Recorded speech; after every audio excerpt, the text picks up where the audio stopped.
Bonjour à toutes et bonjour à tous. Merci d'avoir répondu à notre invitation pour cette visioconférence proposée par la mission Écoterre France et Territoires Numériques et par MetaShift, ce nouveau média des transitions avec bien évidemment à la production technique nos amis des émotionneurs. Ils sont là partout avec une grande gentillesse comme d'habitude et un grand professionnalisme comme d'habitude. Quelle solution innovante à l'heure de la transition énergétique?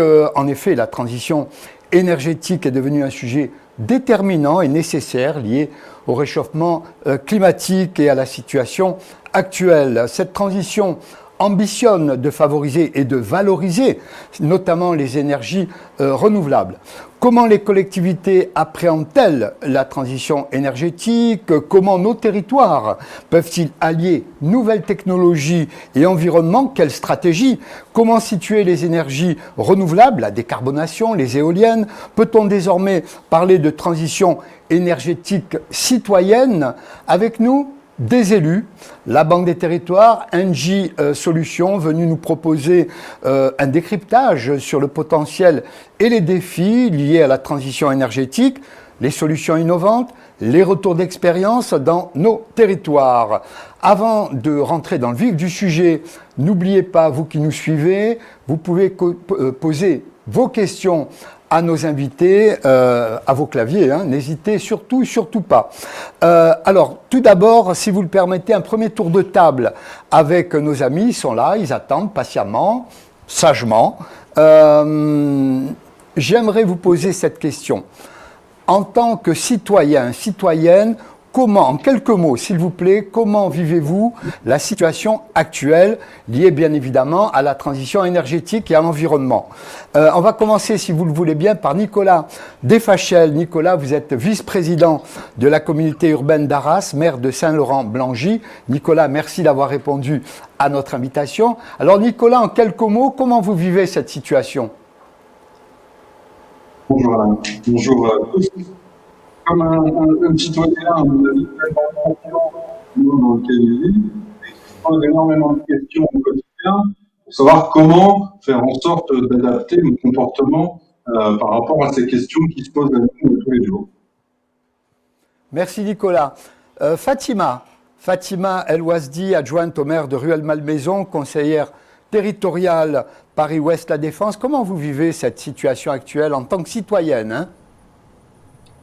En tant que citoyenne, comme tous les Français, je fais attention à ma consommation d'énergie compte tenu de la hausse des factures, encore plus que d'habitude, puisqu'on faisait déjà attention avant la guerre et la crise hybride en Ukraine. Et on est bien évidemment soucieux et on est en responsabilité de trouver collectivement des solutions. Et je trouve qu'il y a un esprit de solidarité entre les Français et moi, je le partage. Fatima, merci. Denis Thuriot, maire de Nevers, président de Nevers Agglomération, conseiller régional Bourgogne-Franche-Comté. Denis, merci d'avoir répondu à notre invitation. Comment le citoyen que vous êtes vit cette situation? Bonjour à tous. Écoutez, moi je pense avant tout que c'est une question d'éducation et je dis pas que la mienne a été parfaite, mais on m'a appris à ne pas, comme le dirait Giroud, puisque je suis en Bourgogne-Franche-Comté, de ne pas gâcher. Et quelque part, ça nous permet de revenir peut-être à des vraies valeurs, aux grands principes, et voilà, de voir qu'on économise un peu d'éclairage. Peut-être qu'on aurait pu le faire avant, tout simplement, sans y être forcément acculé. Les bons comportements, éteindre la lumière dans des salles quand on n'y est pas, etc. Enfin, des choses qui finalement sont souvent le bon sens et qu'on avait un peu oublié. Donc quelque part, il faut toujours tirer le positif du négatif. Et pour moi, c'est une façon de reprendre des beaux réflexes. Merci Denis. On passe à Jeanne Carrez-Deboc, responsable du programme Innovation territoriale et Smart City à la Banque des Territoires. Jeanne, votre sentiment, la citoyenne que vous êtes, le vit comment? Bonjour à tous. Eh bien moi, j'essaie de voir comment je peux toujours modifier mes comportements pour faire mieux. Dans mon alimentation, dans ma mobilité, etc. Merci Jeanne. Et enfin Pierre Guyard, vous êtes directeur des relations institutionnelles chez Engie Solutions. Merci Pierre d'avoir répondu à notre invitation. Vous, votre sentiment pour terminer avec ce tour de table? Bonjour à toutes et à tous. Eh bien, moi, mon sentiment, c'est quand même un peu d'inquiétude. C'est que nous sommes, en tant que citoyens comme en tant qu'acteurs économiques, confrontés à une multiplicité de crises, notamment, ma collègue vient de le dire, problème alimentaire, la forte inflation sur les produits alimentaires, et bien sûr cet enjeu énergétique. On se bat pour la sobriété, la sobriété efficace pour que les services ne soient pas diminués, et en même temps, faire attention, mieux gérer, et puis trouver des solutions dans le moyen et long terme, parce que tout ne peut pas se faire en claquant des doigts. Merci Pierre, merci à toutes et à tous d'avoir répondu à cette première question. Nicolas Desfachel, je le disais, communauté urbaine d'Arras, maire de Saint-Laurent-Blangy. Alors Nicolas, vous n'avez pas attendu cette immense crise liée à l'environnement, à la transition énergétique, puisque en 2017, il y a eu un premier contrat de transition, c'est ça ?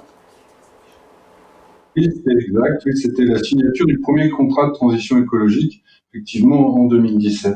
Alors, on n'est pas le seul territoire à s'être positionné, mais c'est vrai que c'était inscrit dans une trajectoire qui était déjà marquée sur les mandats précédents sur le territoire. Alors, c'est un pas de plus vers la transition énergétique, et notamment avec le projet d'un technocentre de méthanisation, c'est ça ? Alors, le contrat de transition écologique, effectivement, c'est un outil, une gouvernance, et surtout un travail en partenariat avec les acteurs du territoire, qu'ils soient institutionnels, associatifs, les entreprises, les acteurs économiques, les citoyens.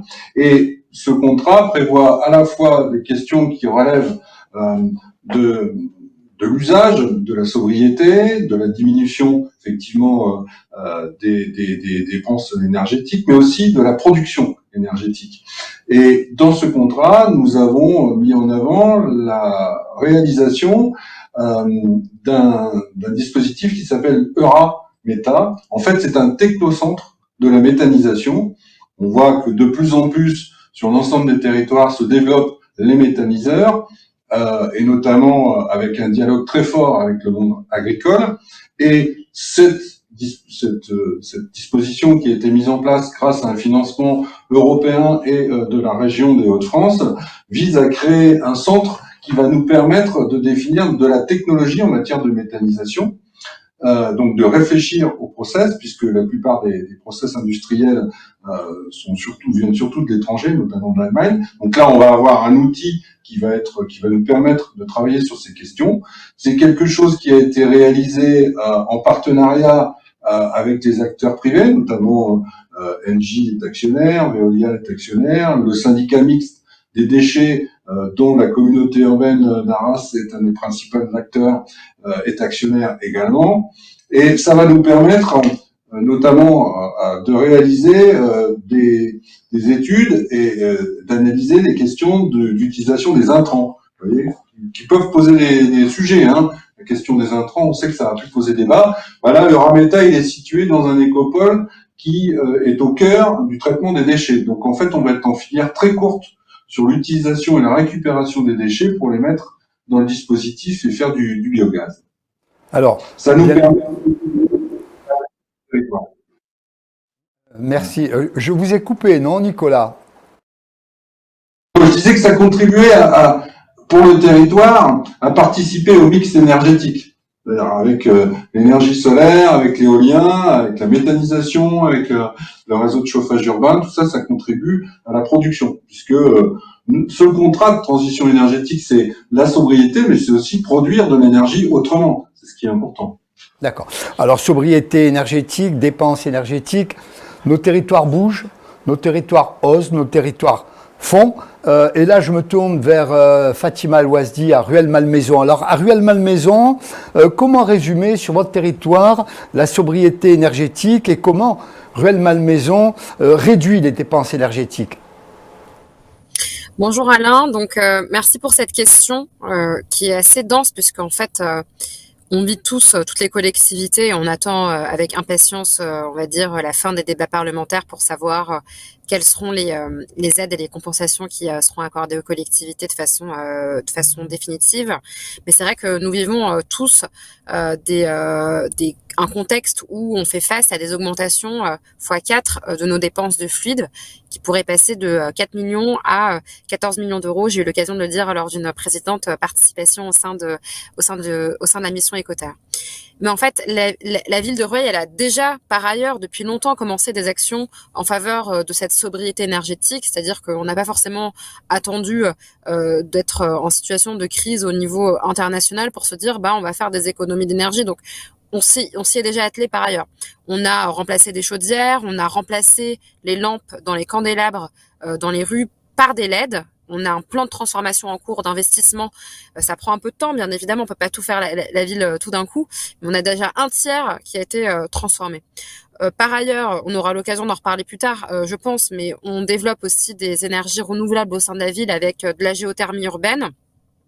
On a mis en place des panneaux photovoltaïques dans la ville sur des bâtiments municipaux et on va continuer à le faire dans le cadre de nouvelles rénovations de bâtiments et de rénovation énergétique. On va installer davantage de panneaux photovoltaïques. Aujourd'hui, on a 3 bâtiments équipés et à terme, ce serait une dizaine d'équipements, que ce soit des bâtiments scolaires ou des bâtiments administratifs de la collectivité.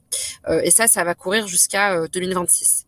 Dans le contexte de la crise que nous connaissons, comme l'a dit monsieur le maire de Nevers, sur les actions spécifiques qu'on a mis en place et que ça nous force aussi à aller un peu plus loin.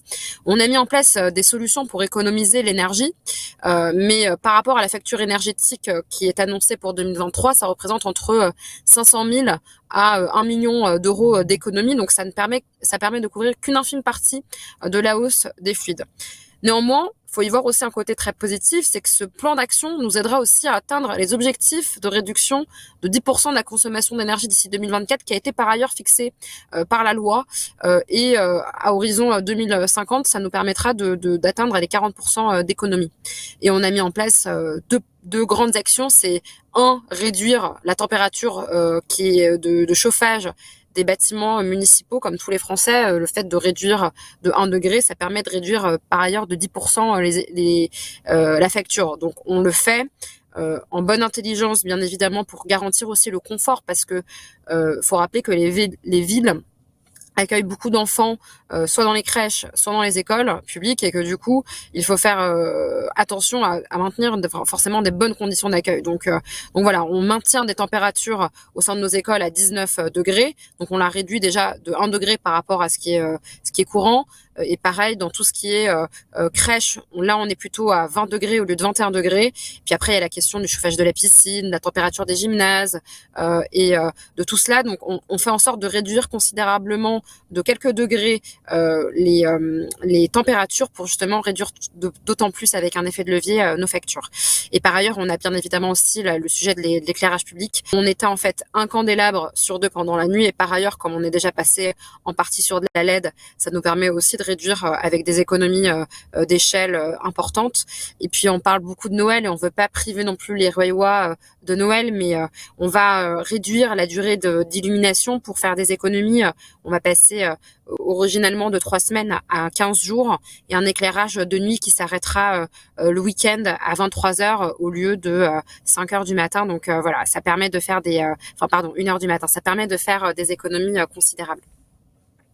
Fatima, alors, transition énergétique, transition économique, transition numérique. Et à ce propos, je me tourne vers Denis Thuriot. Denis, maire de Nevers, président de l'AGLO, je le répète, conseiller régional également. Denis, quel lien peut-on faire entre transition numérique et transition écologique ? Le lien pour nous, il est évident. Depuis 2014 que nous sommes installés en gestion d'une municipalité et d'une agglomération, nous avons choisi la voie du développement numérique et digital et du territoire intelligent. Et aujourd'hui, peut-être plus que jamais, on se rend compte que les deux sont liés, que la transition numérique n'est pas forcément intrinsèquement écologique, mais un chercheur l'a dit avant moi. En revanche, la numérisation est une condition de la transition énergétique. Et je m'explique, aujourd'hui, la plupart des solutions, et j'aurai l'occasion de donner des exemples concrets, qui permettent aujourd'hui de mieux gérer les ressources, de les économiser, de ne pas faire de pertes aussi, je pense à l'eau par exemple, passent par des solutions technologiques, pas toujours très coûteuses d'ailleurs, hein, ça peut être des capteurs, etc. Donc nous avons fait de gros progrès dans ces domaines-là, et aujourd'hui, sans les solutions technologiques, nous n'avancerions pas. Je pense que l'erreur, c'est d'opposer développement durable et nouvelles technologies. Oui, c'est vrai qu'elles consomment un peu, mais il y a des moyens de limiter, j'en reparlerai aussi. Mais en tout cas, pour moi, c'est une évidence. Et d'ailleurs, un territoire intelligent pour des gens intelligents, il faut l'espérer. En tout cas, un territoire intelligent est un territoire durable. Et un territoire durable, c'est aussi un territoire qui sait être intelligent. Donc, nous avons réussi à lier depuis 8 années désormais, et même d'affirmer les choses. Aujourd'hui, on ne parle pas de développement durable sur notre territoire sans parler de nouvelles technologies qui nous y aident et avec des résultats. Alors Denis, on l'évoquait, vous et moi, au Congrès des maires dernièrement, notamment sur le stand du CIVIM, le sommet international de l'innovation en ville médiane, que vous organisez une année sur 2 à Nevers, il faut le rappeler, donc rendez-vous pour 2023, je crois. Denis, selon vous, les villes médianes sont à la bonne échelle pour réussir les transitions numériques et écologiques? Pourquoi ces villes médianes sont à la bonne échelle? Elles sont à la bonne échelle et je pense qu'aujourd'hui, les grands comptes, les grands acteurs l'ont compris parce qu'au départ, vous savez, ces villes médianes, j'en suis un peu l'un des défenseurs. Ça fait 40 ans qu'on s'était pas intéressé, c'était ces villes de province qu'on regardait d'une façon un peu poussiéreuse. Je me permets de dire que je viens de lancer un livre sur les villes médianes, un livre innovant avec des QR codes qui renvoient des témoignages, des vidéos et un livre contributif puisqu'il est aussi en ligne où on peut aller sur un site justement l'agrémenter. J'invite tous ceux, notamment les autres intervenants à le faire, pourquoi pas, et leur avis m'intéressera. Mais derrière tout ça, vous citez le CIVIM qui est le sommet international de l'innovation en ville médiane qui a reçu le haut patronage du président de la République. Et l'idée, c'était de montrer que dans ces territoires de l'entre-deux, entre les métropoles et les campagnes, et on n'est pas en concurrence et en compétition, on est en complémentarité, il y avait de l'intelligence, il y avait des technologies.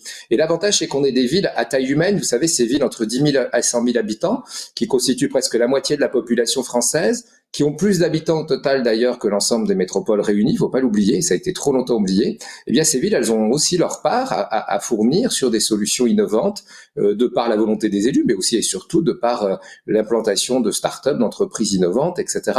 Et donc, ça nous permet d'être agiles. Nous sommes des territoires à taille humaine. Et aujourd'hui, je pense que les grands comptes l'ont bien compris et certains interviennent à mes côtés aujourd'hui. Ça coûte peut-être moins cher aussi d'expérimenter dans une ville de cette taille. Je le vois par exemple avec Colas sur des passages piétons innovants, technologiques, qui incite le piéton à bien traverser, qui est aussi de la sécurité routière. Donc c'est plutôt dans des villes, on est 3 villes médianes à le porter principalement. Donc vous voyez, il y a moyen aujourd'hui d'exister, c'était pas le cas avant, et d'être reconnu. Et puis on a une certaine agilité aussi, et quand il y a la volonté, il y a moyen aujourd'hui d'être reconnu comme territoire d'expérimentation. Moi, c'est ce que je revendique. Et l'expérimentation, c'est parfois se tromper, j'espère pas trop, mais c'est surtout aller de l'avant. Expérimentation, innovation, et là je me tourne vers Fatima. Fatima, lorsqu'on a échangé dernièrement à propos de ce plateau, vous m'avez dit, selon vous, l'innovation, c'est aussi la rapidité de réaction des collectivités, un peu comme cela a été pendant le Covid face aux grandes difficultés. Cette réaction, vous la concevez comment, vous ? En fait, pour moi, c'est la capacité de résilience des collectivités. Et je trouve que ça symbolise assez bien la crise Covid et même la crise énergétique par ailleurs et toutes les crises auxquelles on a pu faire face ces dernières années. C'est que en fait, les élus locaux, les maires, moi comme adjointe, d'autres comme conseillers municipaux, nous sommes finalement l'échelon de la République qui est le plus proche de la réalité du terrain, au point de vue de la puissance publique. Et c'est notre capacité d'anticipation, j'ai pu le présenter tout à l'heure, et c'est aussi un guide pour toutes les politiques publiques. On anticipe, parce que ce sont les maires qui font face aux agriculteurs qui connaissent de la sécheresse, par exemple.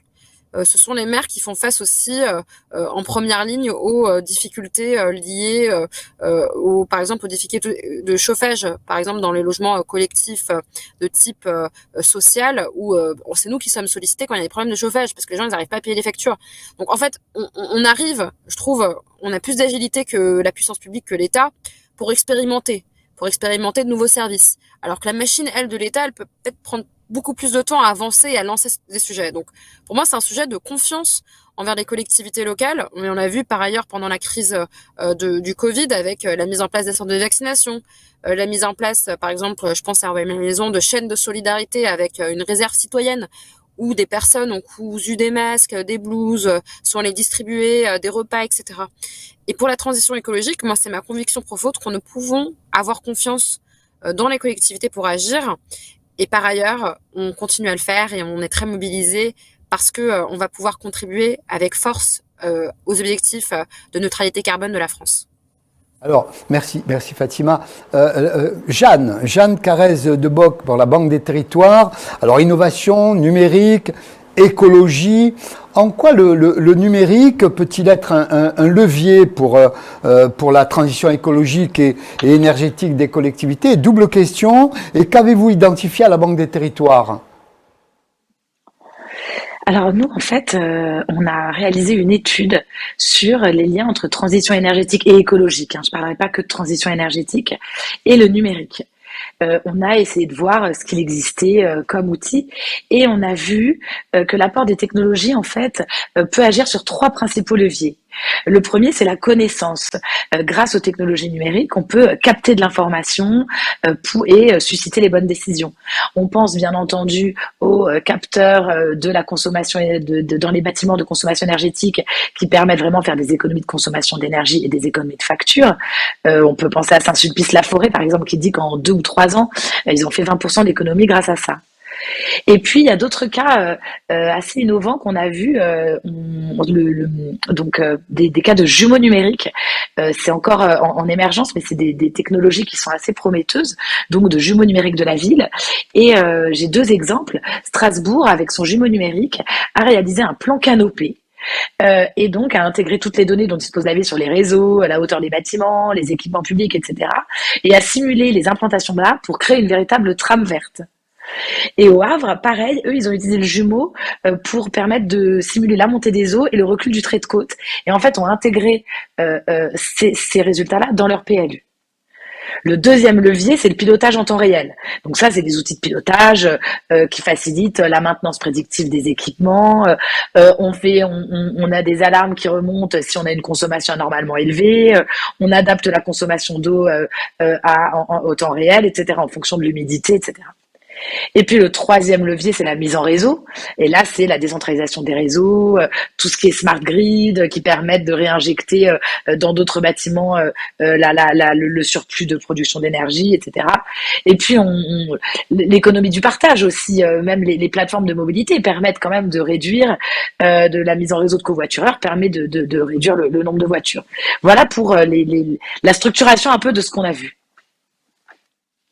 Merci Jeanne. Alors, on va céder la parole après à Engie, à Pierre Guyard, mais d'abord Engie Solutions. Mais d'abord Nicolas. Nicolas, on parle d'énergie propre, on parle d'énergie peu coûteuse. Quelle approche avez-vous par rapport on en parle beaucoup, aux éoliennes, parce que là, il faut satisfaire tout le monde. Il y a les pour, il y a les contre. Là, on parle d'énergie propre, on va parler de décarbonation après, mais quelle approche vous avez, vous, et comment satisfaire tout le monde? C'est ça la grande question. Pour un élu comme vous, ça ne doit pas être facile. Alors, c'est vrai que dans la région des Hauts-de-France, des éoliennes, il y en a quelques-unes, c'est clair. On est un territoire, la région où ils sont très fortement implantés, et donc forcément, il y a débat. Le président de la région lui-même a pris une position par rapport à ça. Nous, le territoire de la communauté urbaine est un territoire à la fois, essentiellement agricole en surface, mais en poids de population, il est très urbain. La question se posait de l'acceptabilité, parce que comme vous venez de le dire, effectivement, il y a ceux qui sont pour, ceux qui sont contre. Alors, de la part des élus, parce qu'il y a des élus qui souhaitent avoir des éoliennes, aussi parce que ça leur permet, notamment dans les toutes petites communes, de récupérer de l'argent en termes de fonctionnement, de budget de fonctionnement, donc c'est pas neutre. Et puis, il y a ceux qui sont contre aussi par principe, en tant qu'élu, puis il y a la population qui, elle, se dit, moi, je veux pas avoir ça à côté de chez moi, etc., ou qui est partisan pour des raisons de conviction en matière d'énergie. Ce qui se passe, c'est que en bordure des territoires, vous avez des EPCI qui ont des positions en installant des éoliennes, donc vous en voulez pas, mais à 500 mètres, à vol d'oiseau, c'est une autre communauté, et là, ils en mettent. Donc, du coup, ça crée parfois des tensions entre territoires. Donc, ça nécessite qu'il y ait dialogue entre ces territoires. En ce qui concerne la communauté urbaine, notre position a été la suivante. Dans le contrat de transition écologique dont nous avons parlé tout à l'heure, nous avons fixé des objectifs de production en matière de mix énergétique. en termes de gigawatts. Et en matière d'éolien, nous nous sommes fixés un objectif qui correspond peu ou prou à la réalisation de 12 à 14 éoliennes sur le territoire de la communauté urbaine. Alors, comment nous avons procédé? Avec Frédéric Leturc, président de la communauté urbaine, j'ai réuni l'ensemble des maires du territoire, qui soient concernés par les implantations ou pas, parce que c'est un sujet qui concerne l'ensemble des 46 communes. Alors, sont concernées une quinzaine de communes. Le territoire de la communauté urbaine, c'est 46 communes, dont la ville-centre qui est à Arras, 42 000 habitants. La plus petite, c'est Basseux, 140 habitants. Voilà, donc j'ai réuni les 46 maires et nous avons collectivement pris une position commune en faveur de la réalisation en termes d'objectifs de production d'énergie, et c'est équivalent à ce que je vous ai dit tout à l'heure, c'est-à-dire les 12 à 14 éoliennes, ça dépend de la taille éolienne, je ne vais pas rentrer dans la technique, et partant de là, c'est une disposition qui est, c'est un contrat qui est territorial, c'est-à-dire qu'on le partage, et que les maires sont pas seuls. Et vis-à-vis des opérateurs, c'est tout le territoire qui avance, c'est-à-dire que quand vous interpellez un maire, c'est les 46 qui répondent. D'accord. Nicolas, alors là, qui vient de tomber une affirmation, en parlant des éoliennes, bien évidemment, tout le monde en veut, mais pas au pied de chez soi. Bon, ça n'engage que la personne qui nous envoie cette affirmation. Pierre Guyard pour NJ Solutions. Pierre, cette difficulté à comment allier efficacité énergétique et crise énergétique. Comment allier ça et quelle est la vision et la position d'NJ Solutions? Alors nous, clairement, notre ambition, c'est d'accompagner nos parties prenantes, nos clients, quels qu'ils soient industriels, qu'ils soient collectivités locales et territoriales, qu'ils soient résidents dans des immeubles collectifs, soit sociaux, soit de copropriété, dans la décarbonation de, effectivement, l'usage énergétique qu'ils font. Et ça passe, l'énergie la plus intéressante et celle qui coûte le moins cher, c'est celle qu'on ne consomme pas. Donc notre position, c'est d'abord, effectivement, d'essayer d'accompagner l'efficacité énergétique. Et là, je rebondirai sur ce que disait ma collègue de la Banque des Territoires. C'est vrai que le numérique nous permet de bien comprendre comment le bâtiment se comporte, l'importance aussi, et là je le dis aux maîtres d'ouvrage, quels qu'ils soient, et bien sûr les collectivités en premier lieu, de bien connaître son patrimoine, ces fameux diagnostics de performance énergétique qui se sont améliorés depuis une bonne quinzaine d'années et qui permettent de savoir, entre guillemets, où on en est. Ensuite, on peut mettre en œuvre assez rapidement, et on le fait par exemple avec un produit qui s'appelle Virtuos Control, des solutions numériques qui permettent de réguler au plus proche du besoin tel ou tel bâtiment. Je pense par exemple aux écoles de la ville de Paris où nous avons installé des vannes thermostatiques intelligentes qui détectent quelque part et qui apprennent comment une classe est utilisée, de quelle heure à quelle heure, dans quelle période de l'année, avec l'intégration des vacances, avec l'intégration des week-ends, et pour baisser au maximum la consommation énergétique en regard de l'usage généré par une école, bien évidemment, par exemple. Cette démarche donc du numérique, c'est pour aller vite dans l'amélioration de la consommation énergétique, et on le sait les uns et les autres, il y a le conjoncturel et il y a le structurel, et là je rebondirai aussi sur ce que disait Madame Eloresti de Rueil. Il y a cette volonté, effectivement, qu'ont les collectivités en particulier, mais l'ensemble des acteurs, et notamment aujourd'hui des industriels et les gestionnaires de bureaux, de baisser leur consommation énergétique par des contrats de performance énergétique. Et on est effectivement très allant pour aller dans le sens de on a un bâtiment, il a ses défauts, ses qualités, son histoire, son usage. Comment ensemble, à l'occasion d'un appel d'offres, il faut que la collectivité exprime son besoin, exprime son ambition. Je veux faire 30, moins 40% d'économie. Je veux diminuer mon impact environnemental, donc diminuer par exemple ma production de CO2 au maximum. Et nous, en tant qu'opérateurs, avec d'autres, avec des architectes, avec des bureaux d'études, avec des constructeurs, on va chercher à trouver les solutions, les actions de performance énergétique qui vont permettre de faire des travaux qui vont garantir une baisse de consommation dans la durée par l'intermédiaire de ces contrats de performance énergétique. Le deuxième grand axe, et monsieur le maire et vice-président d'Arras Métropole le disait, c'est effectivement comment assurer, via la méthanisation par exemple, mais il y a aussi chaque territoire est porteur d'énergie renouvelable sur son dans son périmètre. Il y a le soleil pour tout le monde, encore j'espère. Il y a la biomasse qui est assez disponible en France. Il y a la géothermie en région parisienne et à Rueil-Malmaison. On l'a démontré avec force et vigueur effectivement sur ce beau territoire. Et il y a la récupération d'énergie, que ce soit sur les usines de traitement des ordures ménagères, que ce soit sur des industriels. Je pense à Dunkerque par exemple, où on fait de la récupération d'énergie sur les grands acteurs industriels pour alimenter les bâtiments notamment des ouvriers qui travaillent dans ces mêmes entreprises. Donc c'est comprendre effectivement qu'est-ce qui fait la force énergétique d'un territoire. Il ne s'agit pas non plus de remettre en cause la mutualisation des efforts à faire et l'importance des réseaux électricité et gaz, et quand on est effectivement à l'échelle d'une agglomération, d'une métropole ou d'une communauté urbaine, comment effectivement c'est les réseaux de chaleur, et j'espère un peu plus demain les réseaux de froid, parce qu'on va avoir un enjeu sur le rafraîchissement intelligent effectivement d'un certain nombre de bâtiments publics et d'un certain nombre de bâtiments privés. Comment trouver des solutions territoire par territoire. Je crois qu'un des grands enjeux qu'on essaye tous de comprendre et d'accompagner, c'est cette territorialisation effectivement des enjeux énergétiques, et ce n'est plus les grands opérateurs et l'État qui décidaient l'alpha et l'oméga de la politique énergétique. C'est bien une ambition européenne, j'allais presque dire mondiale, mais en tout cas européenne et française, qui se décline au niveau des territoires grâce à l'agilité dont les élus ont bien mieux parlé que moi, l'agilité de l'action, l'agilité de la compréhension et la volonté effectivement d'aller de l'avant. Pierre, alors avant de céder la parole à Denis Thuriot sur, j'aimerais qu'il me précise le sens qu'on peut donner au numérique vis-à-vis de l'humain et de la transition énergétique. J'ai une question, alors je ne sais pas qui voudra répondre à cette question. Peut-on imaginer une étude ou démarche sur l'énergie hydrolienne sur nos fleuves non utilisés en transport ou nos grandes rivières et plus d'éoliennes? Pierre. Allez, Pierre se jette.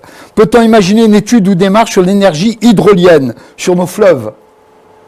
Oui, bien évidemment, ça fait partie du potentiel énergétique territorial qui existe. Après, la France a quand même une force déjà hydraulique très forte, une énergie hydraulique qui a été utilisée, et j'allais dire presque heureusement bien installée au mi-temps du XXe siècle. Aujourd'hui, il y a encore de la réserve, bien évidemment, mais on l'a vu cet été, le risque effectivement de mal utiliser l'eau, quel qu'en soit son usage, pour les agriculteurs, pour l'énergie, pour le grand public, pour les industriels, va nécessiter de dépasser effectivement le simple enjeu énergétique. Et j'oublie, la biodiversité. Il faut aussi que les algues et les poissons qui peuplent nos rivières soient pérennisés. Donc tout ça, c'est l'enjeu énergétique et la disponibilité des rivières existent, mais il faut le voir dans une démarche un peu globale, à mon avis. Mais il y a de la ressource, et ce qui est vrai pour la mer, ce qui est vrai pour les fleuves est aussi vrai pour la mer.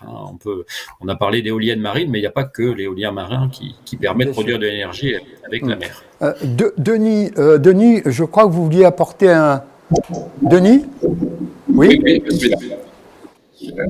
Oui, alors je ne suis pas un spécialiste énergéticien, mais malgré tout, je pense qu'il y a des pistes qui sont insuffisamment explorées en France, en tout cas à ma connaissance, comme la géothermie, et je sais qu'il y a des collectivités qui s'y mettent, et puis l'hydroélectrique, pas forcément sur les fleuves d'ailleurs, parce que moi qui suis au bord de la Loire, qui est le dernier fleuve vivant d'Europe, il y a aussi des contraintes, notamment avec l'alimentation des centrales nucléaires, les risques d'inondation, etc. En revanche, et je m'inspire aussi évidemment de ce qu'a fait le Canada, puisque c'est un de nos partenaires. Vous citiez le Civim tout à l'heure, parce qu'il est 1 an sur 2 au Québec, 1 an sur 2 à Nevers. Évidemment, c'est l'énergie principale, voire quasiment unique là-bas au Québec, Canada. Donc, eux, ils ont une force hydraulique énorme, et nous en avons notamment dans les Alpes, par exemple, mais je me suis intéressé à la petite hydroélectricité qui pourrait effectivement, tout en respectant la faune et la flore, donc la biodiversité, pourrait faire un complément. Évidemment, ce serait pas forcément suffisant pour une énergie puissante, mais pourrait faire un complément intéressant. Et je rejoins la remarque qui a été faite tout à l'heure. Moi, je suis, comme tous les élus, confronté parfois à des yaka-faucons. Et puis, quand on veut mettre de l'éolien, moi, je suis peu concerné, j'ai pas un gros couloir devant, mais c'est le cas un peu plus au nord, à la Charité-sur-Loire ou ailleurs. Quand on veut faire de l'éolien, plus personne n'en veut. Quand on veut faire du solaire sur de l'eau, par exemple, ou solaire agri-photovoltaïsme, qui est un vrai sujet en ce moment, parce qu'évidemment, il y a le zéro artificialisation qui arrive, il y a pas mal de choses qui se télescopent, et bien, il y a beaucoup moins de monde qu'en veut aussi, et on en veut toujours, mais loin de chez soi et chez les autres. Donc, il y a une vraie responsabilité au bout d'un moment aussi à prendre, parce que si les élus passent leur temps à être affrontés à des recours, à des contestations, à des pétitions, on peut pas dire que ça soit très engageant non plus, même s'il faut faire les choses. Alors, prise de conscience, on l'a compris, des institutions, prise de conscience des élus, prise de conscience des citoyennes et des citoyens. Denis, pour vous, au niveau du numérique, des transitions écologiques, énergétiques et autres, l'humain doit toujours être là, présent au centre de tout. C'est ça ? Oui, parce qu'encore une fois, le numérique n'est qu'un moyen, il faut pas en faire un but. Et encore une fois, moi je l'ai dit, je suis parti dans ce domaine-là sans être un geek, il faut pas faire peur aux gens non plus et accroître des fractures qui existent déjà. D'ailleurs, j'en profite pour dire, par exemple, à Nevers, nous avons mis un conseiller numérique bien avant que ça soit à la mode et on l'a mis au centre communal d'action sociale pour aider ceux qui sont plus en difficulté ou n'ont pas le matériel ou la connaissance. Donc, c'est un moyen. En même temps, c'est aussi une exigence. Et aujourd'hui, on doit être capable de fournir le même accès au numérique, voire à la 5G, que je développe, puisqu'il y a 25% de territoires peu denses qui sont concernés par la 5G. C'est une question aussi, quelque part politique, j'ai envie de vous dire, parce que nos concitoyens, s'ils sentent que dans d'autres territoires plus grands, ont plus de choses, et évidemment, il faut que ça soit à l'échelle, eh bien, ça se traduit dans les urnes, ça se traduit par l'abstention, ça se traduit par des votes extrêmes, et donc, moi, je lutte contre cela. Donc, ça veut dire que accentuer l'équité, en tout cas, au droit, et notamment au droit et au numérique. Je donne cet exemple-là. C'est aujourd'hui la même exigence qu'il y a dû y avoir un temps sur l'eau et l'électricité. Aujourd'hui, nos concitoyens attendent qu'on leur fournisse cet accès. Donc, ça veut dire que c'est pour de l'humain et ce sont des humains qui ont besoin de cela. Donc, évidemment qu'il faut mettre de plus en plus d'humains dedans, en même temps en étant responsable, en faisant attention à l'empreinte carbone. Grâce aux nouvelles technologies, faire attention qu'elles ne consomment pas trop. La 5G dans l'absolu qui améliore la rapidité de transmission des données consomme moins à antenne équivalente. Par contre, les usages vont être plus nombreux. Donc, évidemment, à terme, il y aura une augmentation. Donc, il faut essayer de la compenser autrement. Et puis, mettre de l'humain dans le numérique. Moi, je pars de mon expérience où j'ai décidé d'emmener toutes mes équipes villes, agglomérations dans le territoire intelligent. Et j'ai réuni tout le monde. Alors, il y a des métiers plus ou moins impactés, je le conçois. Mais malgré tout, c'est une question d'état d'esprit avant tout. Et ça doit être fait par des hommes pour des hommes. Donc, ça doit rester au service de nos concitoyens, comme nous sommes tout élus dignes de ce nom. Fatima, merci Denis. Fatima, on parle beaucoup, et on l'a rapidement évoqué, de géothermie urbaine, le fameux levier de décarbonation du territoire. Alors à Rueil-Malmaison, il y a, j'ai vu ça, Géo-Ruelle. Franchement, je ne connaissais pas. Vous pouvez nous en dire plus ?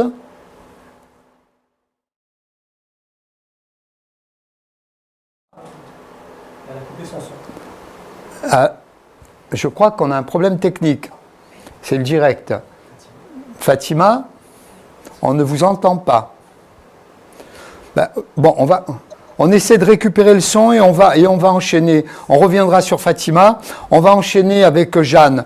Jeanne, concrètement, qu'est-ce que la Banque des Territoires fait pour accompagner les collectivités ? Et je sais qu'elle fait beaucoup, mais si on peut avoir quelques exemples, notamment, vous avez parlé tout à l'heure de jumeaux numériques, d'accord ? Il y a les services digitaux, il y a le soutien d'investissement, il y a surtout l'investissement dans les startups. C'est ça, Jeanne ? Alors, je vais pas vous dire tout ce que fait la Banque des Territoires pour le climat, parce que c'est vrai qu'on fait beaucoup de choses. On a beaucoup de prêts pour la rénovation énergétique des logements, des bâtiments publics. On a des dispositifs aussi qu'on appelle d'intracting sur ces sujets-là de rénovation énergétique. On investit dans des infrastructures d'énergie renouvelable, etc., etc. Du coup, je vais me concentrer là sur ce qu'on fait en lien numérique lié à la transition énergétique et écologique, qui sont des actions qu'on mène un peu moins massives que ce que je vous ai cité en premier lieu, mais qui ont quand même un certain intérêt. Premier sujet, des expertises. En fait, on explore des sujets innovants. Denis, vous parliez tout à l'heure de la consommation énergétique du numérique. Et justement, là, on lance un partenariat avec le CEREMA pour aller évaluer des projets qui ont été mis en place par des collectivités locales, qui comportent du numérique et qui ont une vocation de transition écologique ou énergétique. Et du coup, d'aller faire une analyse cycle de vie de ces projets pour voir ce que consomme le numérique par rapport à ce qu'il fait gagner, pour un peu objectiver les choses là-dessus. Deuxième sujet, on accompagne les collectivités locales sur ces sujets d'innovation. Et là, on a mené un appel à manifestation d'intérêt avec Open Data France et on accompagne 6 villes du programme Action Cœur de Ville à développer des cas d'usage data en faveur de la transition écologique. Et en fait, on est vraiment en expérimentation sur certains de ces sujets et on se rend compte que là-dessus, les 6 collectivités ont souhaité travailler sur 3 sujets principaux. Un, la data au service de la connaissance du patrimoine arboré pour prendre des décisions, pour mieux communiquer auprès de sa population, etc. Deuxièmement, on a une demande aussi des villes de mieux comprendre la biodiversité sur leur territoire pour justement avoir des décisions sur la végétalisation, etc. Et puis le troisième sujet qui les préoccupe, ces 6 villes qu'on accompagne, c'est les îlots de chaleur. Comment la data nous permet de mieux identifier les îlots de chaleur sur notre territoire et d'avoir les bonnes actions de végétalisation, etc. Et puis, on propose aussi des services, la Banque des Territoires. Je voudrais en citer un qui est Prio Réno. Vous l'avez peut-être vu passer, c'est un service chez nous développé par la Direction des Prêts et le Lab des Territoires. Donc, développé en partenariat avec Enedis et GRDF. En fait, c'est un service digital avec de l'intelligence artificielle qui permet de mettre à disposition des collectivités une vision cartographique de leur parc de bâtiments publics et de la consommation d'électricité et de gaz associés. Et l'objectif, en fait, c'est d'identifier, de prioriser les rénovations à mener en priorité. Et puis, vous en parliez, Alain, le troisième sujet, l'investissement. Donc, chez nous, on investit dans des projets et puis également dans des startups. On a investi dans Sobre, qui fait des audits d'analyse de données dans le bâtiment. On a investi dans Inton Technology, qui est une plateforme qui centralise la collecte des données énergétiques et permet des analyses en temps réel, le suivi des interventions. Et puis, dernier exemple, et je m'arrêterai là. Donc là, l'objectif, en fait, on investit dans des startups pour pouvoir proposer des solutions innovantes un peu clés en main au territoire. Et dernier exemple, c'est Carnot, qui propose des radiateurs hébergeant des serveurs informatiques. Et la chaleur produite par les serveurs est directement récupérée pour chauffer la pièce. Donc c'est assez intéressant comme système. Et voilà, je m'arrêterai là sur ce qu'on fait sur ce sujet vraiment numérique TE, qui n'est pas toute la globalité de ce qu'on fait sur ces sujets. Oui, bien sûr. Alors, justement, je conseille vivement, mais vous le faites sans doute, à nos élus d'aller voir un peu tout ce qui se passe du côté du site de la Banque des Territoires. Et vous verrez qu'il y a énormément de pistes, pas seulement sur la transition énergétique, le numérique, mais sur beaucoup de préoccupations qu'ont actuellement les élus. Nous avons apparemment retrouvé le son avec Fatima. Fatima, vous nous entendez? Non. Mais vous, on vous entend pas. Voilà. Bon, on vous entend pas. On va régler. Je suis sûr qu'on va régler ça très rapidement. Pierre Guyard. Alors d'abord, Denis, quelles sont les innovations qui sont en chantier actuellement à Nevers? Parce que Nevers est un territoire qui bouge énormément, qui innove énormément, et c'est parfois. Je m'y perds. Non pas qu'il y ait trop de choses, loin de là, mais ça va tellement vite avec Nevers qu'il faut vraiment les suivre. Alors, Denis, quels sont les grands projets à venir? Il faut venir plus souvent à Nevers, je ferai le guide, comme ça personne ne se perdra. Mais très bientôt, Denis, croyez-moi, très bientôt. C'est Alain, vous n'êtes pas le dernier. Alors tout d'abord, c'est dire que c'est une ligne de conduite déjà, et donc une transversalité, comme le respect des ressources, de l'énergie, etc., de l'eau surtout. Moi, j'en fais une thématique forte puisque je préside la commission mixte inondation et COPRNM, mais il n'y a pas que ça. Mais néanmoins, je vais vous donner quelques exemples très concrets. Et donc, comme les deux sont dans les transversalités, j'ai envie de vous dire que chaque projet va intégrer la partie numérique et développement durable. Je prends l'exemple d'un nouveau centre des expositions où je demandais, par exemple, que nous maîtrisions bien la consommation d'eau, qu'on la récupère, que l'eau sale devienne de l'eau à tout le moins propre, voire potable, pourquoi pas, et qu'on ait des réseaux différenciés. Ça me semble indispensable dans toute construction nouvelle pour être assez vertueux. Après, on a intégré un PCAET un plan climat air énergie territorial assez ambitieux, peut-être trop, je ne sais pas, mais en tout cas ça nous montre la direction à suivre, et donc acculturer, comme on dit, sur l'énergie, le climat sur notre territoire, l'ensemble des élus de l'agglomération, voire au-delà, au niveau du SCOT, etc. Et donc mettre en avant le rôle des nouvelles technologies qui nous aident à atteindre nos objectifs. Il y a aussi le smart building dans lequel je suis impliqué, puisque je fais partie de l'advisory board de Smart Building Alliance. Mais on a, par exemple, sur notre usine d'eau potable, on a essayé de la rénover, de l'agrandir, plutôt que de repartir sur une nouvelle. Par contre, on lui a donné une dimension technologique forte, et ce qui permet un suivi en ligne de la qualité de l'eau, des volumes prélevés, de la production électrique. On l'a équipé aussi de panneaux photovoltaïques, ce qui nous permet d'économiser plus de 10% de sa propre consommation. Et donc, ça nous donne un équipement très innovant qui est à proximité des puits de captage sur la Loire, donc en zone fortement inondable. C'est assez logique, et en même temps qui peut permettre d'alimenter davantage, s'il y avait une crue, plus longtemps nos habitants. Et puis, sur le Smart Building 4.0, c'est une révolution, ça va complètement changer nos villes. Nous avons par exemple un quartier en rue, comme on dit, qui est le 3e quartier d'intérêt régional, 72 millions d'euros au total que tous les acteurs mettent, et donc ça va nous permettre de faire des projets de logement résidentiel, y compris sociaux. J'en parlais à Olivier Klein, le ministre du Logement, il n'y a pas longtemps, grâce à une infrastructure mutualisée et grâce aux données. Jeanne a parlé des données, elles sont capitales. Il faut que les collectivités gardent la souveraineté sur leurs données. C'est une richesse et c'est aussi un outil très intéressant.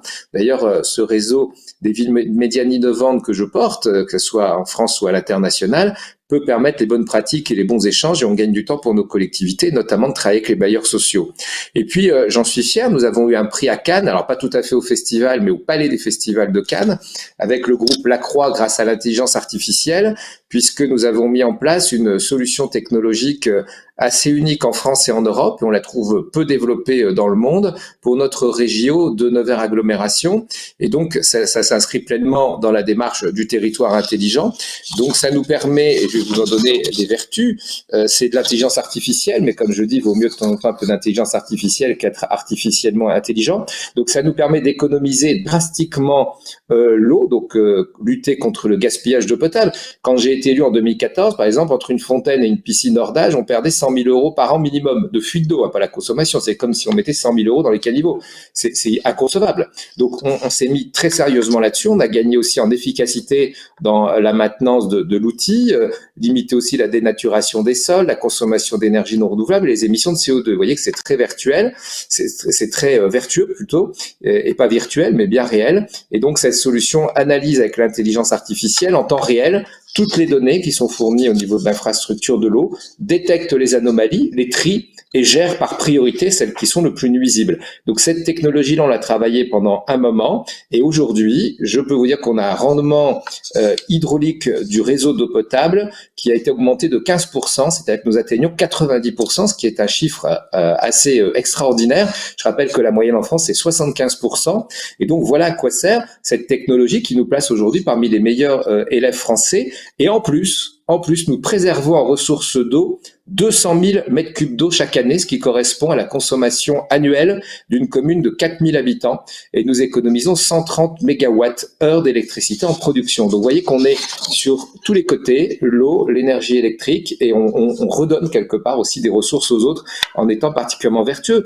Et puis je n'oublie pas aussi les déchets. Ici maintenant, on a essayé de les appeler autrement, on a essayé de les appeler les devenirs, parce que avec la nouvelle loi sur le tri, on va trier beaucoup plus de choses à partir du 1er janvier, et je trouve que le mot devenir est beaucoup plus positif que des déchets. Et aujourd'hui, on le voit bien avec nos usines de valorisation énergétique, avec les déchetteries, etc. On est sur de l'économie circulaire, de l'économie de produits recyclés. Et donc, le tri des consommations est important pour des nouveaux métiers et aussi pour récupérer, réutiliser. Donc, on le fait, par exemple, avec l'application Nevers Agglo dans ma poche, qui est portée avec Orange, mais qui est assez innovante dans la mesure où on peut incrémenter d'autres applications que je peux trouver ici ou ailleurs, avec une seule porte d'entrée pour nos habitants. Et grâce à ce service de tri des déchets, et donc mon service déchets qu'ils vont retrouver, ils vont même pouvoir scanner S'ils savent pas trop si ça doit être trié ou pas, ils vont scanner, ça va leur dire sac jaune, sac noir, etc. Donc on va beaucoup progresser et donc on va quelque part économiser, voire gagner de l'argent pour notre collectivité. Et puis je n'oublie pas l'inclusion numérique, il faut associer tout le monde et je l'ai dit, on porte avec 7 personnes qui portent l'inclusion numérique sur le territoire de l'agglomération et la ville de Nevers, vraiment une action à domicile, faire la mairie à domicile aussi pour ceux qui peuvent pas se déplacer, c'est important.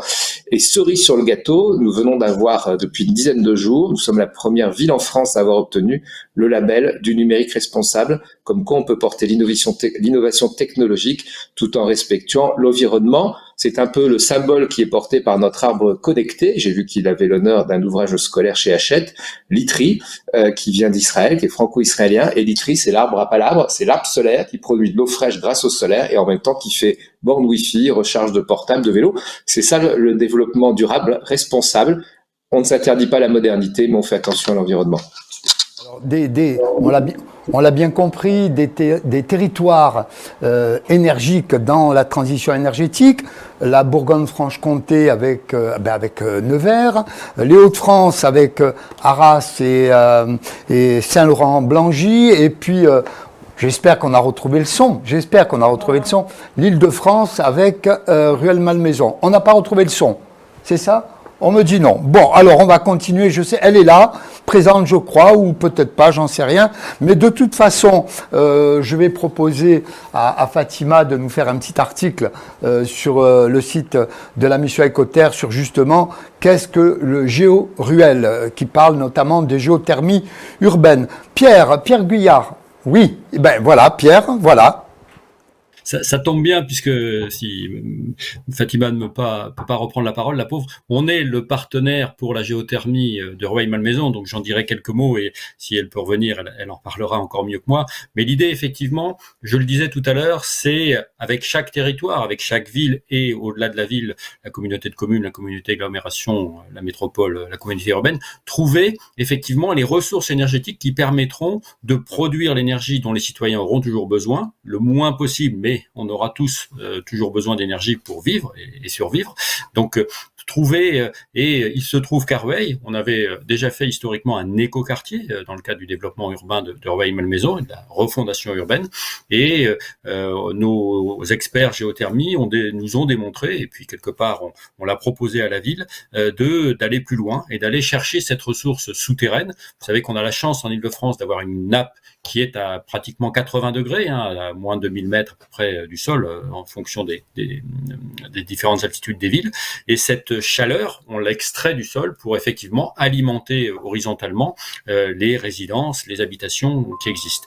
Et grâce à la loi Transition énergétique et croissance verte de 2016, on peut aujourd'hui, nous industriels et les collectivités, créer ce qu'on appelle des SAS-ENR, Sociétés à Action Simplifiée, pour produire des énergies renouvelables. C'est vrai pour le photovoltaïque, c'est vrai pour les éoliennes et c'est vrai aussi pour la chaleur. À Rueil, on a un cas excellent. On en a eu un autre à Vélizy il y a 2 ans maintenant. On vient de travailler avec la ville du Chesnay et la ville de Versailles sur, là aussi, une mutation énergétique pour pouvoir bénéficier de cette géothermie. Mais, comme je le disais, on peut le faire aussi avec de la thalassothermie en utilisant l'énergie disponible avec l'eau de mer. On peut le faire avec de la biomasse. On peut le faire avec de la récupération, pas sur la récupération d'énergie sur une UVE, parce que c'est un autre système.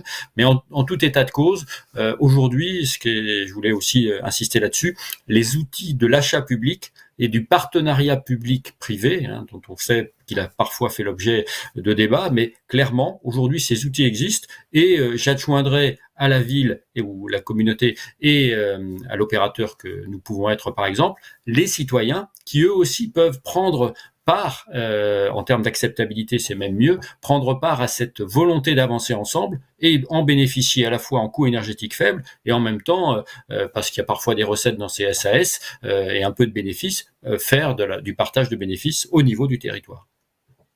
Thermie, on a parlé géothermie, éolienne. On va revenir vers vous, Pierre. J'ai une question sur la décarbonation. Votre meilleur allié pour décarboner, d'ING. C'est pas moi qui le dis. Mais auparavant, j'ai une question. Comment mieux accompagner les ménages dans cette transition environnementale, notamment dans l'habitat ? Qui peut répondre à à cette question. Comment mieux accompagner les ménages dans cette transition environnementale, notamment dans l'habitat? Dans l'habitat, Denis Thuriot, à Nevers. Et Oui, après, je pense Pierre. que Oui, allez-y. beaucoup de collectivités le font et ça passe entre les dispositifs de l'ANA que nous relayons, donc l'Agence pour l'amélioration de l'habitat. Ça passe par des dispositifs en rue qui permettent de rénover fortement tout un quartier, notamment en performance énergétique. Ça passe par un guichet unique d'orientation sur les aides à la rénovation et à l'isolation. Et il faudrait que ça soit unique, ça n'est pas tout à fait encore, et je l'ai encore redit au gouvernement, parce que les gens s'y perdent un peu, mais je vois à Nevers Agglomération, on a un service fort qui accompagne, y compris avec une antenne en centre-ville, les gens qui veulent faire des efforts et rénover leur bâti, notamment sous un angle énergétique. Donc on fait pas mal de choses, nous les élus, et il y a parfois aussi des cofinancements qui sont attribués, notamment dans les sites qui sont retenus dans ce qu'on appelle une OPARU, une opération programmée d'amélioration de l'habitat en renouvellement urbain. Pierre, vous vouliez rajouter quelque chose? De petits signaux. Il y a effectivement le fait que ces copropriétés, on le constate aujourd'hui, viennent taper à notre porte pour se raccorder au réseau de chaleur lorsque les villes en disposent. Et ça, je pense que ça permet d'avoir une mixité énergétique forte. Et en même temps, je parlais tout à l'heure des contrats de performance énergétique. Ce qui est vrai pour une commune, ce qui est vrai pour un industriel, est aussi vrai pour une copropriété et bien sûr pour un bailleur social. C'est-à-dire que c'est des outils qui permettent sur la base d'un existant, effectivement, de proposer un bouquet de travaux qui va permettre de baisser la consommation énergétique future de la résidence en question. Alors je parle plutôt résidence collective parce qu'en tant qu'Engie Solutions, c'est notre cœur d'activité. Pour les particuliers, c'est nos collègues des particuliers qui gèrent effectivement, je pense à Engie Home Service par exemple, pour accompagner des actions de performance énergétique avec des changements de système de chauffage. On passe d'une chaudière à une pompe à chaleur, d'une chaudière à une chaudière granulée, pour effectivement diminuer l'impact et, si possible, améliorer les rendements des systèmes. Nous avons retrouvé, parce qu'ils sont têtus ici, les émotionneurs, je parle, à la technique, ils sont têtus. On a retrouvé en tout cas le son de Fatima. C'est ça, Fatima ? Je crois, j'espère. Voilà. Et là, on vous entend bien, clair et net. Fatima, c'est pas grave. Je parlais de géothermie. Alors, Pierre Guyard, pour Engie Solutions, nous a parlé justement de ce qui se passe du côté de Rueil-Malmaison, la décarbonation notamment du territoire. Je voulais juste avoir quelques mots sur GéoRuel. Voilà, je ne connaissais pas, je le disais, et je l'ai appris en préparant ce plateau. Alors, déjà, je voulais dire que c'était un de mes premiers projets en tant qu'élu de Rueil. Quand j'ai été élue, c'était le premier dossier qu'on avait eu sur la table. Et c'était dans notre programme et on l'a fait assez rapidement puisque c'était déjà le fruit d'un travail de la collectivité, en tout cas de nos prédécesseurs et de l'équipe de monsieur le maire Patrick Ollier qui avait une vision sur ce sujet. Et GéoRueil, en fait, c'est le véhicule juridique issu d'un actionnariat partagé entre Engie, peut-être que monsieur Guyard l'a dit par ailleurs, avec Engie qui détient 88% de la structure et Rueil qui détient le reste. Et c'est via cette structure que l'énergie est commercialisée à la fois pour les particuliers, mais aussi pour tous les bâtiments de la ville. Et le contrat tel qu'il est écrit, c'est que pendant 28 ans, la société GéoRueil, société donc sous un format local, va fournir la chaleur issue de la géothermie au réseau de la ville, qui lui par ailleurs est en cours d'achèvement. Donc il y a encore des travaux pour raccorder l'intégralité des logements qui doivent être raccordés conformément en fait au business plan du projet. Mais on va déjà inaugurer dans 2 semaines le premier raccordement des premiers logements de la ville de Rueil. Et c'est une énergie qui est moins coûteuse et plus stable parce qu'elle n'est pas soumise à 100% aux fluctuations des prix du gaz et de l'électricité comme c'est aujourd'hui le cas avec ce mix de calcul que les Français commencent à comprendre. Et pour l'heure, on va raccorder plusieurs milliers de logements à horizon fin 2024. Et in fine, on arrivera à peu près 12 000 foyers et ça permettra d'économiser 21 000 tonnes de CO2 C'est l'équivalent en fait de la circulation de 11 000, à peu près 12 000 voitures par an. C'est considérable. Et c'est surtout une façon d'utiliser ce que la Terre nous a donné. Et puis, en termes de décarbonation, bah voilà, en fait, on aura une énergie plus propre. Et si d'autres villes s'y mettent, c'est encore une bonne chose. Par ailleurs, ça a été rappelé en conseil municipal il y a à peu près 10 jours, mais d'autres villes des Hauts-de-Seine vont aller dans le même chemin que Rueil a pris en étudiant des projets de géothermie profonde, comme la ville de Rueil, en zone urbaine. Donc voilà, c'est des projets qui sont amenés à se développer. Alors bien évidemment, ces projets de décarbonation, ils sont soumis à des études très complexes pour être sûr qu'il y ait une stabilité des terrains pour éviter tout glissement, parce qu'on a vu par exemple dans l'Est de la France, certains projets ont dû être avortés parce qu'il y a eu des problèmes de glissement de terrain, etc. Donc voilà, c'est des projets qui sont un peu complexes. Il y a pas mal de nuisances, il faut le dire, ces projets de décarbonation, c'est-à-dire qu'on est très content de les avoir quand ils sont terminés, mais voilà, entre le moment où on les lance et le moment de la, je dirais, de la fin des projets, bah voilà, il y a eu pas mal de travaux, des travaux de voirie, c'est considérable en fait. Il faut en fait recreuser des tunnels, des gaines avec des tuyaux pour transporter l'énergie, raccorder tous les foyers. Donc forcément, ça crée beaucoup de problématiques au niveau de la voirie publique. Donc les gens sont assez impatients, ils se demandent quand est-ce que ils trouvent que c'est interminable. Puis il y a les travaux de forage, il y a eu des nuisances sonores, mais à la fin, c'est positif pour la ville. C'est un sujet aussi d'accès à du chauffage à moindre coût. C'est un sujet aussi d'accessibilité thermique et c'est un sujet d'indépendance énergétique vis-à-vis aussi des autres puissances étrangères sur lesquelles bah voilà, on voit comment ça se passe aujourd'hui avec le gaz.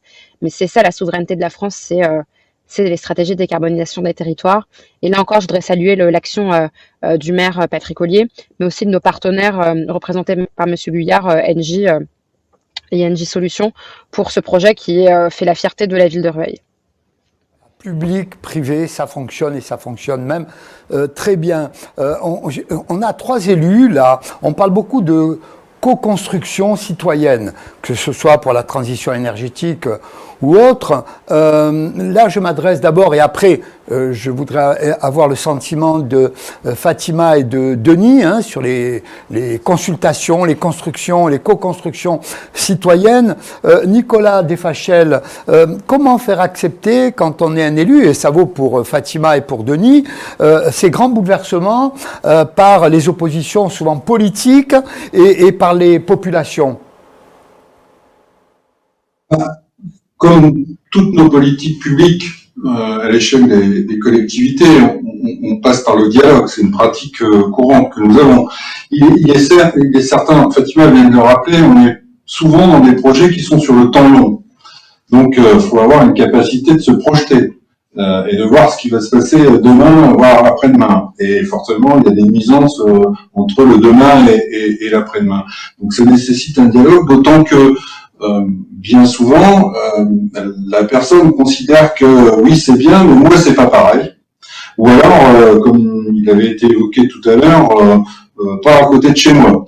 Donc, du coup, ça nécessite effectivement qu'on prenne du temps pour poser les choses, et l'acceptabilité des projets, elle est essentielle dans la démarche qu'on va conduire.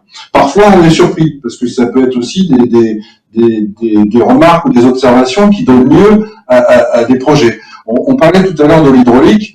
Nous, à Saint-Laurent, sur Arras, on n'a pas la Loire, mais on a un canal qui s'appelle l'Ascarpe. Et d'ailleurs, ça fait quand même 30 ans que le club de canoë Nevers nous challenge sur la course en ligne.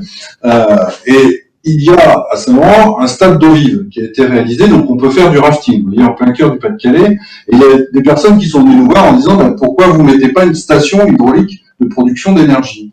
Et effectivement, avant le stade nautique, il y avait une malterie et elle s'alimentait elle-même avec sa propre station hydraulique. Donc la question, elle est pertinente, on fait les études et on voit que pour conduire le projet à bien, il faut quand même un certain temps, quoi. Et donc il faut qu'on soit en capacité d'expliquer ça. Je pense aussi que en termes d'acceptabilité, il faut aussi qu'on soit très proche de la réalité de ce qui est du quotidien de la personne. Je citais le centre de technocentre de méthanisation tout à l'heure, Rameta. À proximité de ce centre, qui est en cours de réalisation, il y a une dizaine d'habitations. Quand on a annoncé la création, les personnes m'ont dit « Oh là là, c'est à côté de chez moi, ma maison va perdre de la valeur, enfin, etc., etc. » Vous voyez un petit peu le tableau. Ce qu'on a proposé aux personnes qui sont riveraines, alors c'est pas à 50 mètres, hein, c'est à 200 ou 300 mètres, c'est de se dire, bah en fait, ce sont des habitations qui étaient liées à une industrie historique et qui sont alimentées en chauffage par du fioul. Donc moi, je leur ai proposé, on a dit, bah, écoutez, on va voir avec GRDF et on va connecter l'unité qui va être réalisée à votre domicile si vous en êtes d'accord. À partir de ce moment-là, vous allez passer du fioul au biogaz et on va être en filière très courte puisqu'il y a 200 mètres entre les habitations. Vous voyez, ce qui permet aussi de travailler ce côté acceptabilité. Et puis je termine là-dessus. Je pense qu'il y a un sujet qui doit être abordé à notre niveau, c'est la question des usages. Bien évidemment. C'est-à-dire qu'il va falloir qu'on travaille sur les comportements en matière d'utilisation parfois d'équipements publics. On peut considérer, vous savez, en Suède, à 17h30, ils ferment certains équipements l'hiver. C'est pas le tiers-monde, la Suède, hein, c'est clair. Mais ils ont d'autres pratiques. Ça veut dire, c'est ce que disait tout à l'heure Pierre Guyard, l'énergie qui coûte pas, c'est celle qu'on n'utilise pas. Donc, on peut aussi considérer que dans certains équipements, on peut, avec les utilisateurs, travailler à la réduction du volet d'utilisation et de faire en sorte que on ouvrira plus tard l'été, mais on fermera plutôt l'hiver, ce qui évitera d'éclairer et de chauffer, par exemple, des équipements sportifs qui sont très grands. Il y en a beaucoup dans nos communes. Merci Nicolas. Alors, même question, le temps court, hein, il nous reste quelques minutes. Même question à Fatima et à Denis. Comment faire accepter ce grand bouleversement qu'est la transition énergétique? Il n'y a pas que celle-là, hein, il y a économique, numérique, sociale, etc. Mais la transition énergétique, comment faire accepter ça? Souvent par les oppositions politiques et par les populations. Fatima et après Denis. Alors, petite anecdote, c'est souvent pas ce qu'on croit quand on rentre en politique. On pense qu'il y a des projets, par exemple, comme la géothermie, qui font l'objet je dirais, de consensus politique. Mais par exemple, c'est surprenant, mais ceux qui ont voté contre la création de la SS, donc le véhicule juridique de la géothermie, c'était l'opposition de gauche. Donc, vous voyez, comme quoi, c'est pas forcément là où on attend forcément il y a toujours l'écologie je dirais, de terrain et de pragmatisme, et l'écologie peut-être un peu moins, qu'il est un peu moins avec des positions et des postures plutôt politiques. Mais nous sommes dans une écologie de pragmatisme. Sur la façon dont on construit ces projets-là, nous, on fait des consultations. Donc déjà, sur la partie économie d'énergie, sur la partie sobriété énergétique, on fait beaucoup de des vidéos, des plaquettes dans le bulletin municipal pour du coup faire passer la bonne parole. Et ça a été très bien dit, mais les gens sont très contents, hein. Ils saluent le maire, ils disent ah bravo, vous éteignez un candélabre sur 2, c'est parfait, mais s'il vous plaît, pas chez moi. Pas dans ma rue. C'est toujours la même chose. Donc, il faut expliquer que c'est un effort collectif et qu'on est tous dans le même train. Donc ça, on le fait volontiers. Par ailleurs, on est dans une période pour nous, on prépare notre agenda 2030 en lien avec les 17 objectifs de développement durable de l'ONU pour porter en fait une ambition renouvelée de la transition écologique, du développement durable. Et ça, on ne le fait pas en chambre de notre côté en se disant la ville de Rueil fait tout seul. Non, on fait ça en bonne intelligence, en sollicitant les Rueillois sur quelles sont leurs ambitions, quels seraient les projets qui souhaiteraient porter en termes de transition écologique, de transition énergétique, de mobilité durable, en termes d'action sociale, d'égalité entre les femmes et les hommes, de croissance verte, sur ces enjeux. Qu'est-ce qui vous ferait aimer davantage votre ville? Qu'est-ce qui serait le plus utile à la société? Et ça, pour ça, on a fait une grande consultation en 3 temps. On a d'abord communiqué début novembre avec une plaquette dédiée dans le bulletin municipal distribué dans chaque foyer, dans laquelle ils peuvent remplir et renvoyer un bulletin papier avec leurs idées sur des thématiques présélectionnées par la ville. On a aussi fait, parce qu'on ne fait pas que du numérique, mais on a fait du papier, ça c'est un premier point, et on a fait du numérique.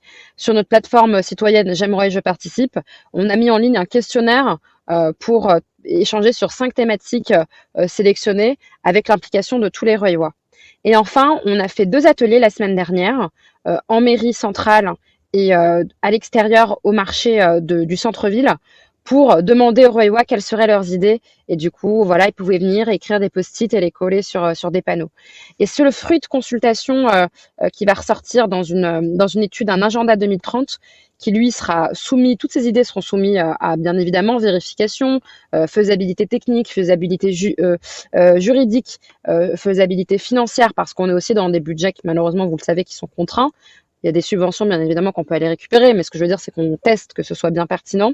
Et on votera un agenda renouvelé 2030 pour la transition écologique en mars prochain. Donc ça, c'est comme ça qu'on fait aussi de la pédagogie pour dire, bah voilà, votre ville, elle agit, mais aussi vous pouvez agir. Et par ailleurs, en entreprise, c'est pareil. Maintenant, il y a plein de défis écologiques. Dans les entreprises, on se lance des défis pour manger moins de viande, aller au travail en vélo plutôt qu'en voiture, pardon, ou en transport en commun plutôt qu'en voiture. Donc voilà, il y a plein d'efforts qui sont mis en place par les collectivités, les entreprises, les particuliers.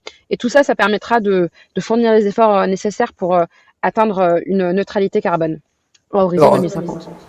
Denis, grand bouleversement, comment faire accepter ça par les oppositions ou l'opposition, et notamment beaucoup de pédagogie vis-à-vis des populations? Oui, alors l'opposition, tout dépend si elle est constructive ou pas.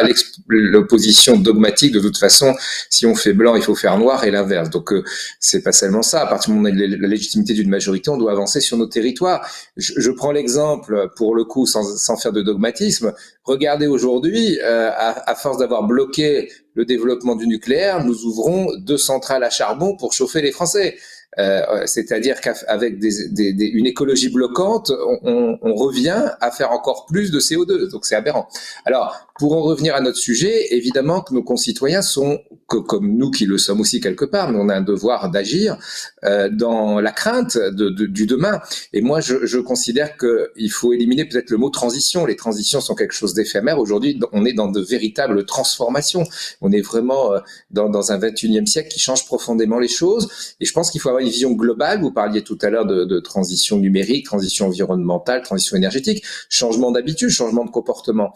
Voilà, donc je pense qu'on mène tous des actions. Moi, j'essaie d'avoir une politique implicative plutôt que participative. Je trouve que c'est un peu dévoyé, mais impliqué, ça veut dire que l'élu reste décideur. Il est là pour ça, hein, sinon on n'a plus d'utilité d'élection.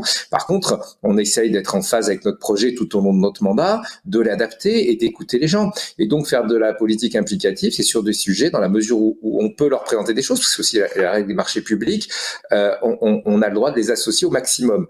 Et c'est même quelque part une vertu. Et j'ai lancé un grand forum des transformations, tant en présentiel qu'en digital, pour que les gens puissent s'exprimer sur toutes ces transformations. Et je le ferai 1 ou 2 fois par an. Et entre-temps, il y aura par mes vice-présidents à l'agglomération, mes adjoints, des échanges thématiques sur ces transformations pour qu'on soit bien sur la mobilité. Aujourd'hui, les gens savent plus s'il faut acheter une voiture électrique, hybride, semi-hybride, hybride rechargeable. Je prends cet exemple-là, mais c'est valable pour tout. Et donc, l'idée, c'est d'aider nos concitoyens à la bonne décision et que nous aident quelque part aussi à la prendre. Et c'est tous ensemble qu'on aura cette vision globale pour mieux réussir le challenge et les défis de ces grandes transformations qui changent nos vies, mais c'est par aussi nos changements de comportement que la vie se change.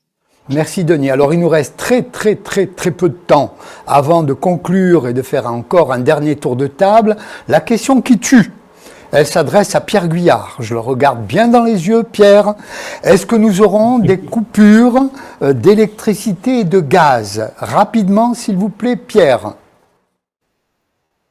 Alors, comment répondre à une question qui malheureusement n'est pas complètement liée à notre capacité humaine d'agir et de réagir, puisque ça va dépendre d'une part de la capacité de production, M. Thuriot en parlait, de notre parc électronucléaire français qui est en souffrance actuellement, hein, puisqu'on a encore 1% des centrales qui sont qui ne sont pas en activité.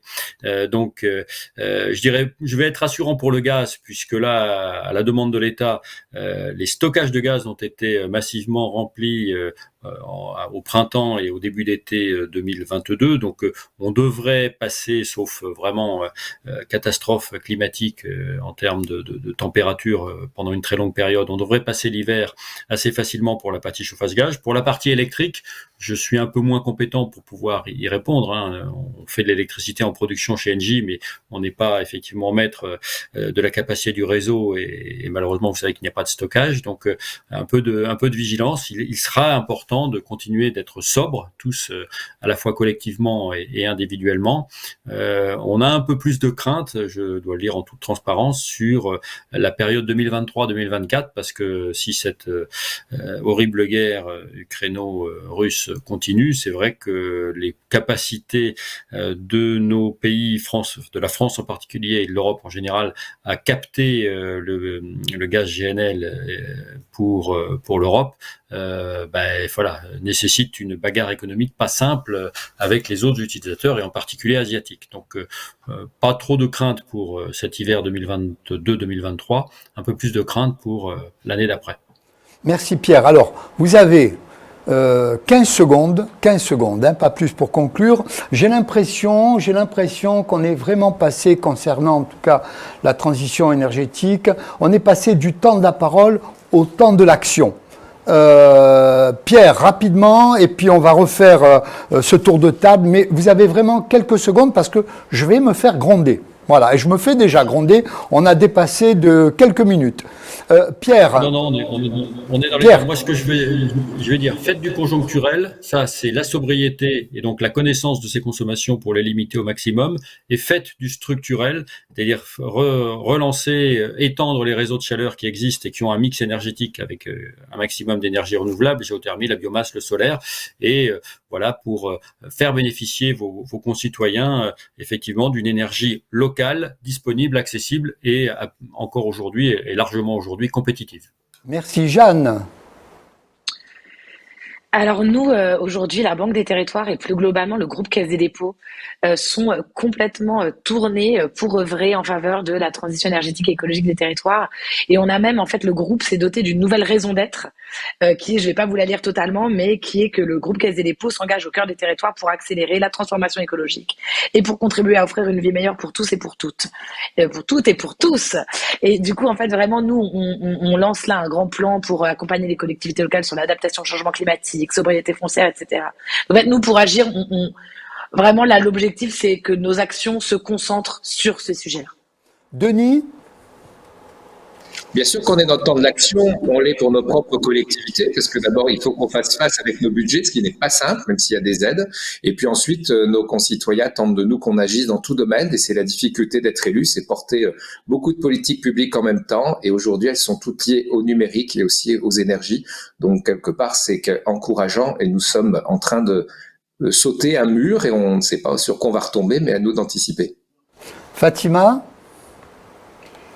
Absolument, une écologie pragmatique qui est au cœur de notre action en tant que collectivité territoriale, avec des aides, des subventions territoriales de toutes sortes, des subventions de l'État, surtout une volonté politique d'agir. Et ça, l'État peut compter sur les collectivités locales et on s'active, très motivé. Nicolas ? On a vu pendant cette heure d'échange, je pense qu'il faut faire confiance à la capacité d'innovation des collectivités et des territoires. Voilà, on arrive au terme de cette visioconférence, de ce plateau. Bien évidemment, on reviendra en 2023 sur la transition énergétique. Il y a encore beaucoup de choses à faire et à échanger. Un grand merci à vous cinq. Mesdames, messieurs, un grand merci à celles et ceux qui se sont inscrits et qui nous ont suivis aujourd'hui en direct. Et puis MetaShift, notre partenaire aujourd'hui et pour les mois et j'espère les années à venir, qui est le tout nouveau média lié aux transitions et à toutes les transitions. On vous retrouvera et on le retrouvera tout au long de cette année. Bien évidemment, les émotionneurs, je ne m'en lasse pas. Et puis un grand merci à Quentin Melemias qui m'a aidé à préparer ce plateau. Vous pouvez suivre l'actualité de la mission Écoterre toujours sur www.ecoterre.org. Et puis une pensée particulière pour Nathalie Hérouin, notre directrice administrative, qui malheureusement nous a quittés subitement suite à une longue maladie il y a quelques semaines. On pense beaucoup à sa famille. Voilà, passez de bonnes fêtes de fin d'année. Prenez soin de vous. On se retrouve en 2023. À très bientôt. Bye bye.